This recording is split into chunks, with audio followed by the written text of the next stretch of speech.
Welcome to Brindavan, a Parthasadi family Samarpanam to our beloved parents, a space for enjoying Vaishnava Sampradaya, Slokas, songs, Divyadesa Pasarams, and much more.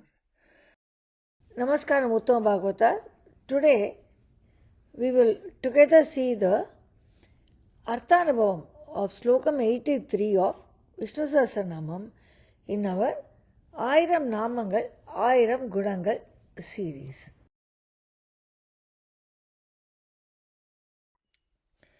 रामानुजदयापात्रं ज्ञानवैराग्यभूषणं श्रीमद्वेङ्कटनाथार्यं Vande वेदान्तदेशिकं श्रीशैलेशदयापात्रं दीपत्यादिगुणात्मकं यतीन्द्रप्रवणं Vande रम्यजामातरं मुनिम् समावर्तो निवृत्तात्मा दुर्जयो दुरधिक्रमः दुर्लभो दुर्गमो दुर्गो दुरावासो दुरारिहा. The first nama in Slokam 83 is Samavarto. That is, he takes a Vyuha and Vibhava Avataram again and again in this world.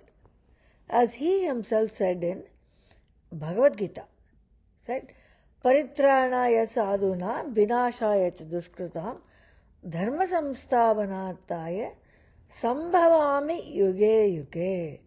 Sambhavami, I will manifest again and again in this world to establish righteousness. That's what he himself said. So he takes several avatarams.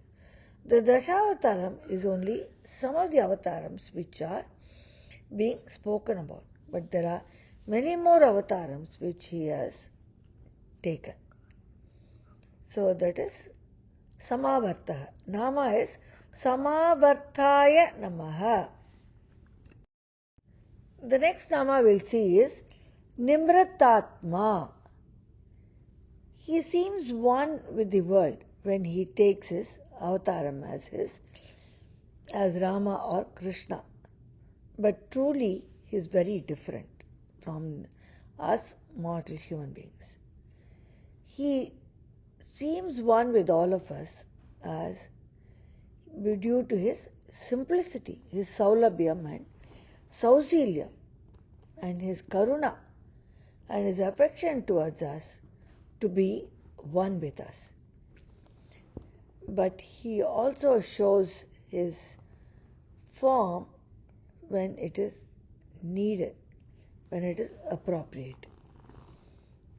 Like when he killed Ravana in the Ramavataram, and when he lifted the Govindagiri in Krishnavataram, and he showed his Vishwarupam to Arjuna. So there are times when he shows himself, but truly he seems one with all of us as he listened to his father and went to, as an obedient son, went to the forest along with his wife and brother in the Ramavataram. And Krishnavataram, he allowed Yashoda Mata to chide him and treat him as her own child. Nama is Nivrittatmane Namaha. Durjayaha is the next Nama we will see in Slokam 83. He cannot be perceived by the Devas or the humans. He can only be conquered by unconditional Sharanagati or surrender unto him.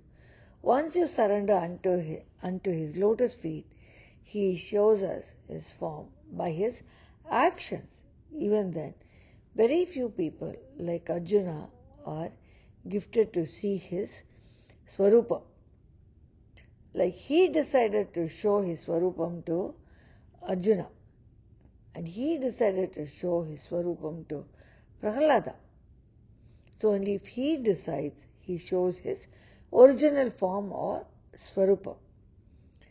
But otherwise none can actually perceive him. The Nama is Durjayaya Namaha. Duradikramaha is the next Nama. When we are born, there is always some problem for the other. No human says, I have no problem. That is, everybody has something or the other which is bothering him. And that is the ocean, samsara sagaram. That is our bondage in this materialistic world.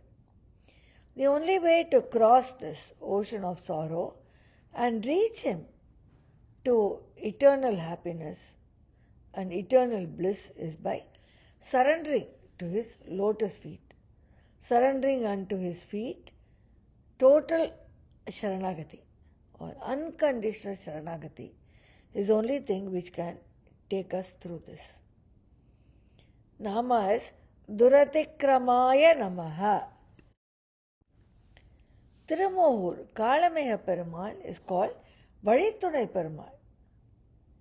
It's a very beautiful small town near Madurai, on the outskirts of Madurai.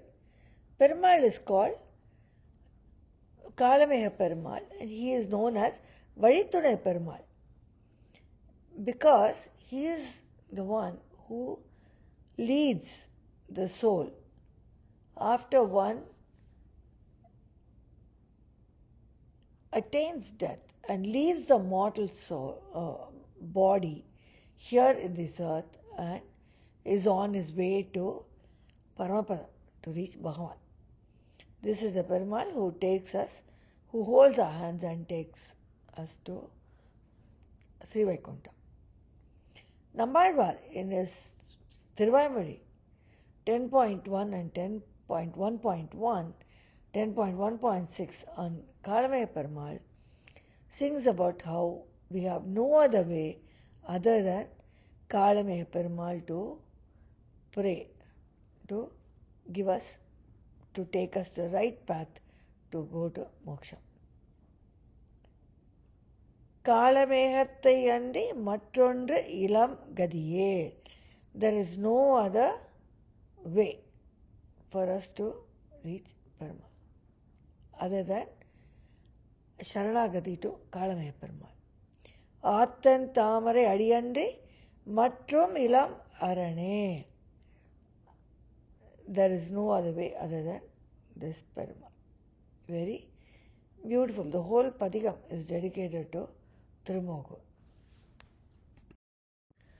Durlabha is the next Nama. That is, he cannot be attained easily. There are several obstacles that come in between us and him when we try to get to him, when we try to pray to him.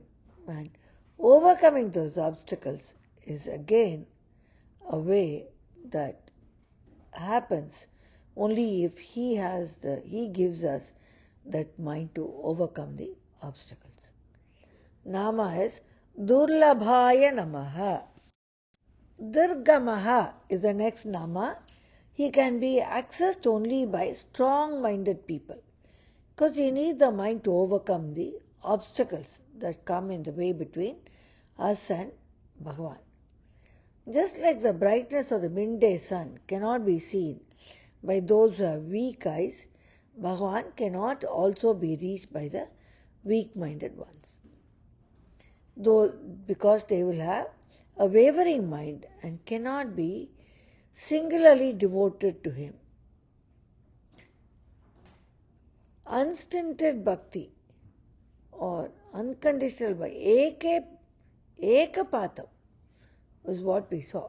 The only pathway, only one way. There is no other mind should come into our mind, even during the obstacles that come in between. We have to overcome all those obstacles with a single-minded thought of Bhagavan. That is the only way one can reach him. Nama is Durgamaya Namaha. Durgaha is the next Nama. We said he can be accessed only by the strong-minded people. Just like the brightness of the sun cannot be accessed by the weak people. Why? Why does this happen? It happens because the ignorance which we have, it engulfs us like a fortress. and we are not able to see. There is a veil of ignorance on us. So, to see through that veil or to cut that veil and come out is very difficult to break and attain our goal of reaching Him. So, again and again, praying to Him with unstinted bhakti is the only way. A true example of unstinted bhakti is Shabari. Listened to the words of her Guru and was waiting for Lord Rama to come to the forest and see her. And Lord Rama did come to the forest after a long wait by Shabari, and he ate the fruits given by the old lady Shabari, and he blessed her and graced her and gave her eternal bliss. That is the story of Sabari Moksha. So we all should have unstinted bhakti and belief, Mahavishwasam, saying that the Lord will come and definitely bless us and He will be there for us. Nama is Durgaya Namaha. In Bhagavad Gita, chapter 7, verse 14, Bhagavan Krishna says how his divine energy Maya has three modes of nature and it's very difficult to overcome. But those who surrender unto him unconditionally, total Sharanagati, can come over it easily.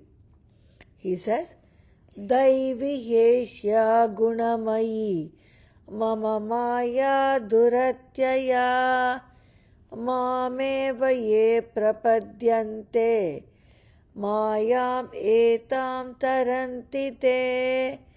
He says, Mama Maya, my divine age, which is a Maya, is difficult to overcome.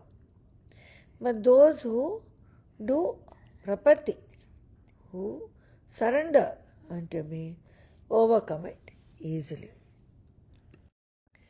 Duravasa is the next nama. His abode, Paramapadam, is inaccessible to us. And it is impossible to reach him in this birth to do eternal Kainkarya. Except when one surrenders unto him completely, Sharanagati, again and again. This is the Sharanagati Padam, where surrendering unto the Lord is the only thing that can take us to his abode, Paramapadam, and give us eternal bliss, to do eternal Kainkaryam at his lotus feet. Nama is Duravasaya Namaha. Durariha is the last Nama in Sloka 83. He uses several tactics to annihilate the Asuras and the wicked ones. He makes them weak by turning them away from the path of the Vedas, that is, from the righteous pathway. Due to his Maya Shakti, he led the Asuras astray from the basic principles, which made them dislike the Vedas and take it away and hide it in different places, making him take avataram to get it back. So he uses one, he either turns them away or he makes them dislike the Vedas. Nama is Durarigne Namaha. To summarize Slokam 83, he takes the Vyuha and the Vibhava Avataram again and again in this world, as he himself said in Bhagavad Gita, Paritranaya sadhuna vinashaya chatushkram dharma samsthapanatami. To establish the righteousness, sambhavami yuge yuge, I come again and again in every yuga. He seems one with the world due to his saulabhyam and sausilyam, but truly he is different from the mortal humans. He cannot be pursued by the devas and the humans. He can only be conquered by total Sharanagati. Surrendering unto him his lotus feet is the only pathway to eternal happiness and cross the ocean of sorrow and reach his abode, Paramapada. He cannot be attained easily. It is very difficult to attain him, and there are several obstacles that come in between, preventing us from doing what we would like to do. He can be accessed only by the strong-minded people, just like the brightness of the midday sun cannot be seen by those who have weak eyes. He cannot be reached by the weak-minded ones who have wavering mind and who keeps moving their mind from one to the other. And when he himself says, Maam ekam sharanam vraja, in Uppiliappan Koil we can see Perumal with this writing on it. Maam ekam, I am the only one. Sharanam, surrender unto me, is what he says. He is inaccessible due to the barriers as ignorance that engulf us like a fortress, and it is very difficult to break through and attain the goal of reaching him. His abode Paramapadam is inaccessible to us unless we do a Sharanagati to him. He uses several tactics to annihilate the asuras and the wicked ones, like he turns them away from the path of righteousness of the Vedas, and due to his Maya Shakti, he led the asuras away from the basic principles and made them dislike the Vedas and take the Vedas and hide it away. So, this brings us to end of Slokam 83. See you all in 84. Dhanyosmi for joining us today.